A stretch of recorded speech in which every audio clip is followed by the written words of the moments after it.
Hello साथीहरू, के तपाईँले कहिले सोच्नु भएको छ कि केही मानिसहरू हरेक बिहान बिना स्नुज गरिकन उठ्छन्, वर्कआउट गर्छन्, आफ्नो काममा फोकस रहन्छन् र बिस्तारै आफ्नो जीवनको हरेक गोललाई यथार्थमा बदल्दै जान्छन्। जबकि केही मानिसहरू बारम्बार प्रयास गरेपछि पनि आफूलाई स्टेबल राख्न सक्दैनन्। कहिले तपाईँले आफैसँग यो प्रश्न गर्नुभएको छ, म डिसिप्लिन किन बन्न सकिरहेको छैन? किन हरेक सोमबार मोटिभेसन स्ट्रङ हुन्छ तर बुधबार आउँदा आउँदै सबै सेलाएर जान्छ? किन म हरेक पटक आफ्नै बनाएका रुल्स तोडिदिन्छु? शायद तपाईँलाई पनि यस्तो महसुस भएको होला कि भित्रबाट तपाईँ केही ठूलो गर्न चाहनुहुन्छ, केही परिवर्तन गर्न चाहनुहुन्छ, तर कुनै इन्भिजिबल फोर्सले तपाईँलाई त्यही कम्फर्ट जोनमा तानेर लैजान्छ जहाँबाट तपाईँ भाग्न चाहनुहुन्छ।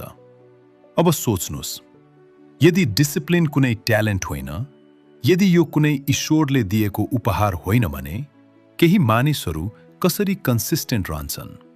कसरी उनीहरू डिस्ट्र्याक्सन्सका बावजुद फोकस्ड रहन्छन्? कसरी उनीहरू हरेक दिन नबिराई आफ्ना साना साना स्टेप्सलाई ठूला ड्रिम्समा बदल्छन्? के यिनीहरूसँग कुनै सेक्रेट छ? वास्तवमा यी मानिसहरू कुनै अर्कै ग्रहबाट आएका होइनन्। यिनीहरूमा कुनै जादुई शक्ति छैन। बस यिनीहरूले एउटा सिम्पल ट्रुथ बुझिसकेका छन्।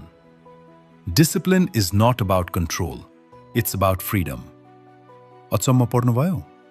सधैँ यस्तो लाग्छ कि डिसिप्लिन एउटा पिजडा हो, एउटा बन्देज हो। तर वास्तविकता यो हो कि यही त्यो की हो जसले हामीलाई त्यो जीवनका लागि अनलक गर्छ जुन हामी वास्तवमै डिजर्भ गर्छौं। डिसिप्लिनको अर्थ हो आफैसँग गरिएको त्यो बाचा जसलाई तपाईँ हरेक दिन निभाउनुहुन्छ, चाहे मन लागोस् वा नलागोस्। डिसिप्लिन त्यो शक्ति हो जसले तपाईँलाई त्यो भर्सनसम्म पुर्याउँछ जुन अहिले केवल तपाईँको कल्पनामा छ। यस भिडियोमा हामी त्यही यात्राको कुरा गर्नेछौँ। एक यस्तो मानिसको यात्रा जसले आफैलाई बारम्बार हार्दै गरेको देख्यो, तर फेरि आफैलाई एउटा सिस्टममा ढाल्यो र बिस्तारै त्यो मानिसमा बदलियो जो ऊ सधैँ बन्न चाहन्थ्यो। हामी कुरा गर्नेछौँ ती इन्भिजिबल ह्याबिट्सको, जुन दैनिक जीवनमा कसैले देख्दैनन्, तर तिनीहरूबाटै बन्छ त्यो शक्ति जसले तपाईँको पूरा जीवन बदल्न सक्छ। यस भिडियोमा तपाईँले जान्नुहुनेछ कि डिसिप्लिन कसरी बनाइन्छ, कसरी जोगाएर राखिन्छ र कसरी यसलाई एउटा यस्तो आइडेन्टिटीमा बदल्न सकिन्छ जुन कहिले मेटिँदैन। यदि तपाईँ बारम्बार सुरुवात गरेर हारिहाल्नुहुन्छ, यदि तपाईँको भित्र पनि एउटा आवाज छ जसले भन्छ अब धेरै भयो, अब केही बदल्नु छ, भने यो भिडियो केवल एउटा सारांश होइन। यो एउटा ऐना हो जसले तपाईँलाई त्यो देखाउनेछ जुन तपाईँ बन्न सक्नुहुन्छ, यदि तपाईँले डिसिप्लिनलाई आफ्नो भित्र ठाउँ दिन सक्नुभयो भने। तयार हुनुहोस्, किनकि यो केवल एउटा किताबको कुरा होइन, यो तपाईँको नयाँ जीवनको सुरुवात हुन सक्छ। च्याप्टर 1, अनुशासनको शक्ति।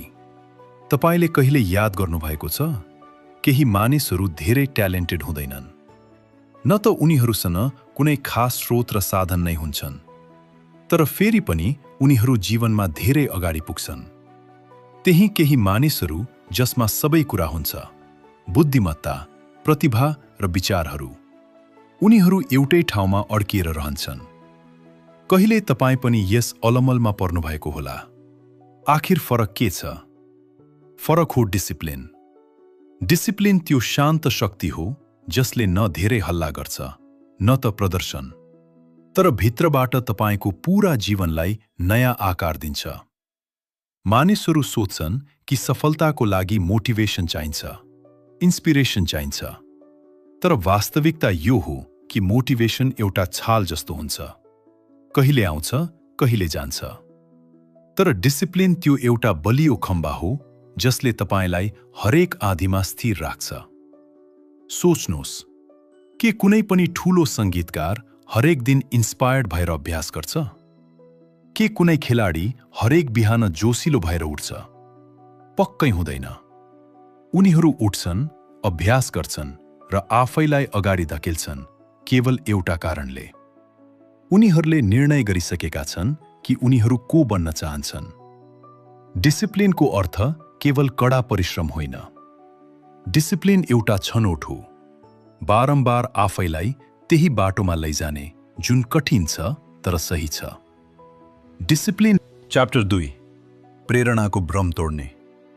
किन हामी हरेक नयाँ वर्षमा आफ्नो जीवन बदल्ने बाचा गर्छौं तर केही महिनापछि त्यही पुराना बानीहरू फर्किन्छन्?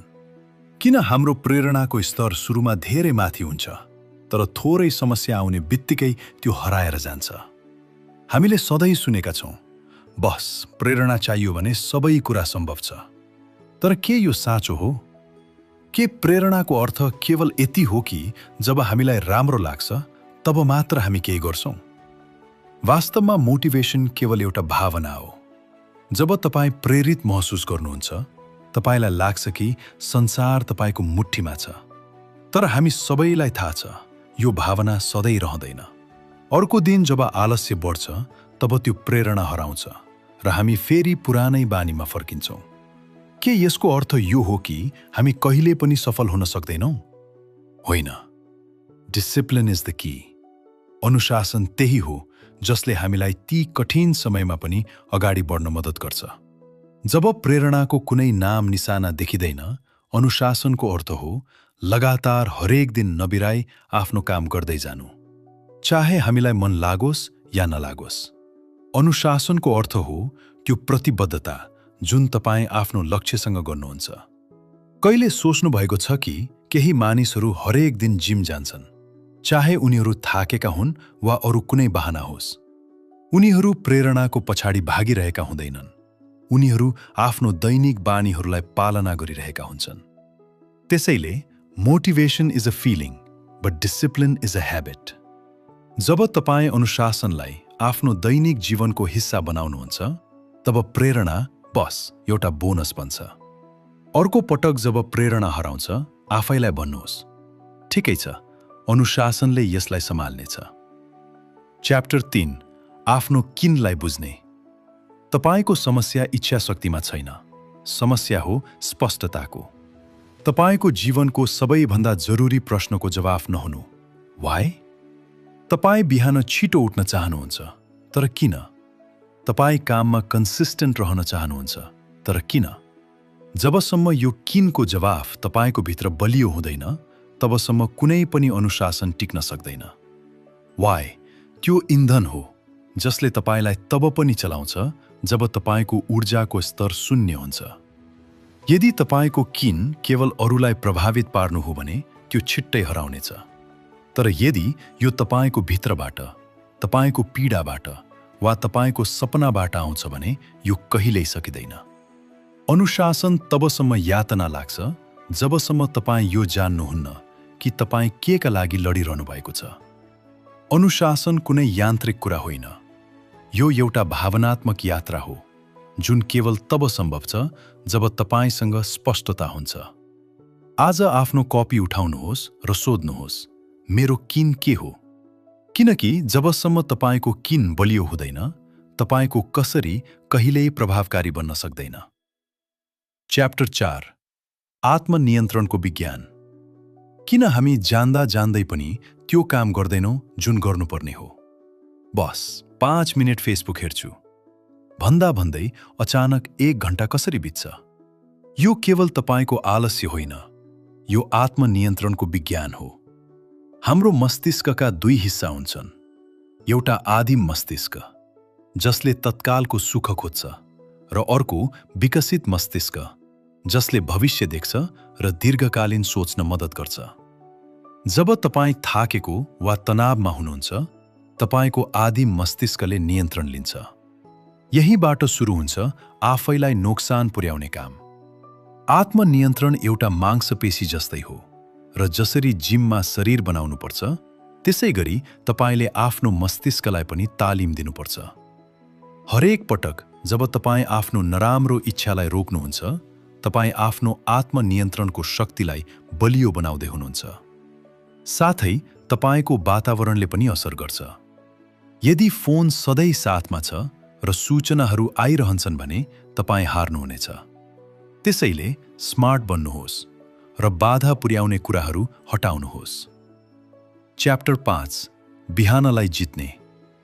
बिहानको 5 मिनेट केवल एउटा थप निद्रा होइन, यो एउटा निर्णय हो जसले तपाईको पूरा जीवनको दिशा तय गर्न सक्छ।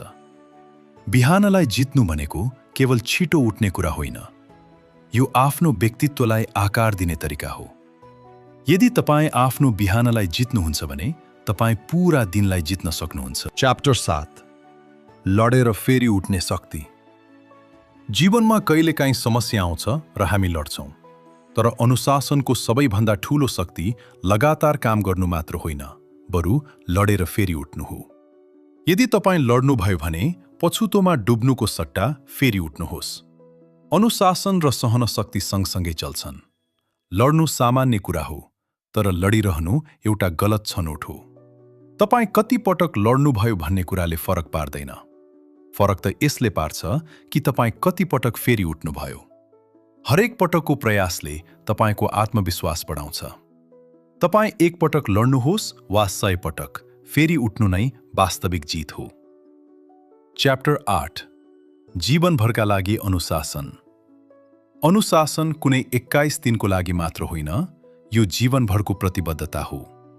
यसलाई टिकाइराख्न एउटा ठूलो उद्देश्य चाहिन्छ।